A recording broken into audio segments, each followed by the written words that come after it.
नमस्कार दोस्तों, एक बार फिर स्वागत है आपका पुराण कथा संग्रह में, जहां हम लाते हैं वे दिव्य कहानियां जो हमारे शास्त्रों और पुराणों में छिपे हैं, ज्ञान, रहस्य और आस्था से भरे। आज हम बात करेंगे महादेव शिव की उस रूपांतकारी लीला की जिसे तांडव कहा जाता है।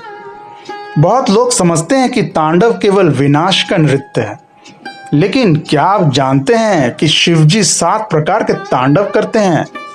हर तांडव में छिपा है एक गहरा संदेश, सृष्टि की उत्पत्ति, उसके पालन, विनाश और अंततः आत्मा की मुक्ति अर्थात मोक्ष का गूढ़ रहस्य। तो आइए पुराण कथा संग्रह के इस अध्याय में हम जानेंगे उन 7 तांडवों की दिव्य कथा और समझेंगे कि कैसे भगवान शिव न केवल संहारक हैं बल्कि आनंद और मोक्ष के भी अधिपति हैं। दोस्तों, अक्सर लोग सोचते हैं कि भगवान शिव तभी तांडव करते हैं जब वो अत्यधिक क्रोधित होते हैं, लेकिन ऐसा नहीं है। शिव जी अपना तांडव 7 अलग अलग भावों में करते हैं। यह सारे तांडव के प्रकार गहरा आध्यात्मिक अर्थ लिए हुए भी होते हैं। दोस्तों, पौराणिक कथाओं के अनुसार जब माता सती ने अपने पिता दक्ष के यज्ञ में देह त्याग दिया था, तब भगवान शिव ने अत्यंत क्रोधित होकर रुद्र तांडव किया। इस नृत्य से सृष्टि में हाहाकार मच गया। इस कथा के कारण कई लोग सोचते हैं कि भगवान शिव केवल क्रोध में तांडव करते हैं, जबकि भगवान शिव को तो नृत्य का जनक माना जाता है। इस सृष्टि को नृत्य उन्हीं ने प्रदान किया है और उनका तांडव ब्रह्मांडीय ऊर्जा, सृजन, संरक्षण और संहार का प्रतीक है। उनका यह नृत्य उनके रोध रूप को नहीं दिखलाता, बल्कि उनके सौंदर्य, प्रसन्नता और अन्य भावों का भी प्रदर्शन करता है। भगवान शिव का तांडव नृत्य ब्रह्मांडीय गतिविधियों जैसे कि उत्पत्ति, स्थिति, संहार इत्यादि को दर्शाता है। उनकी नटराज मूर्ति दर्शाती है कि शिव की चेतना नृत्य करते हुए भी समस्त सृष्टि को संभाल रही है। रावण द्वारा रचित शिव तांडव स्तोत्र शिवजी के तांडव रूप की स्तुति है और आज भी भक्तों में अत्यंत लोकप्रिय है। शिवजी के नृत्य के अलग अलग उद्देश्य होने के कारण उनके तांडव नृत्य को 7 प्रकारों में बांटा गया है, जो इस प्रकार है। दोस्तों, तांडव के 7 प्रमुख प्रकार और उसका अर्थ कुछ इस प्रकार है। क्रमांक 1, आनंद तांडव। उनका यह तांडव आनंद का नृत्य होता है। इसमें भगवान शिव परम शांति और आंतरिक आनंद में मग्न होकर नृत्य करते हैं। उनका यह तांडव सृष्टि की रचना और संतुलन का प्रतीक है। इस नृत्य में भगवान शिव अपनी सृजनात्मक और आनंददायक ऊर्जा का प्रदर्शन करते हैं। क्रमांक 2, रौद्र तांडव।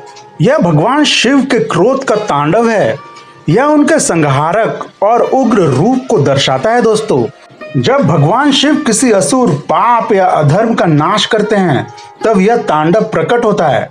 दक्ष के विनाश, अंधकासुर वध और त्रिपुरासुर के संहार के समय शिवजी ने यह तांडव किया था। दोस्तों, क्रमांक 3, त्रिपुर तांडव।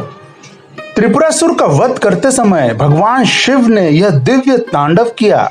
यह तांडव अहंकार, अधर्म और अविद्या के अंत का प्रतीक है। यह नृत्य विजय और धर्म की स्थापना का प्रतीक है। दोस्तों, क्रमांक 4, संध्या तांडव। यह तांडव भगवान शिव प्रातः काल का संध्या के समय करते हैं। यह सृष्टि में दिन और रात के मिलन का प्रतीक है। यह नृत्य संतुलन, ध्यान और प्रकृति की लयबद्धता को दर्शाता है। एक कथा के अनुसार भगवान शिव ने सृष्टि में संतुलन बनाए रखने के लिए संध्या तांडव किया था। दोस्तों, क्रमांक 5, उमा तांडव। यह तांडव प्रेम और सौहार्द का तांडव होता है। यह नृत्य भगवान शिव और माता पार्वती के मिलन का और सृजनात्मक ऊर्जा का प्रदर्शन है। दोस्तों, क्रमांक 6, संहार तांडव। यह तांडव तब होता है जब ब्रह्मांड का अंत होता है। यह नृत्य ब्रह्मा के कार्य अर्थात सृष्टि और विष्णु के कार्य अर्थात पालन के बाद आता है, यानी संहार के लिए। जब शिव तीसरा नेत्र खोलते हैं और प्रलय को प्रारंभ करते हैं, तब यह तांडव होता है। यह नृत्य अत्यंत उग्र और विनाशकारी होता है दोस्तों। क्रमांक 7, उद्धर्व तांडव। यह तांडव मोक्ष और आध्यात्मिक उत्थान के साथ साथ आत्मा की मुक्ति का प्रतीक होता है दोस्तों। इसमें शिव जी का पैर आकाश की ओर उठा होता है, जो मोक्ष और मुक्ति को दर्शाता है।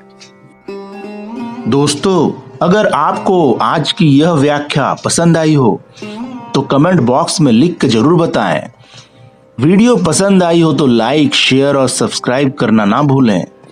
तो फिर मिलते हैं अगले वीडियो में। तब तक के लिए जय श्री हरि, जय सनातन धर्म।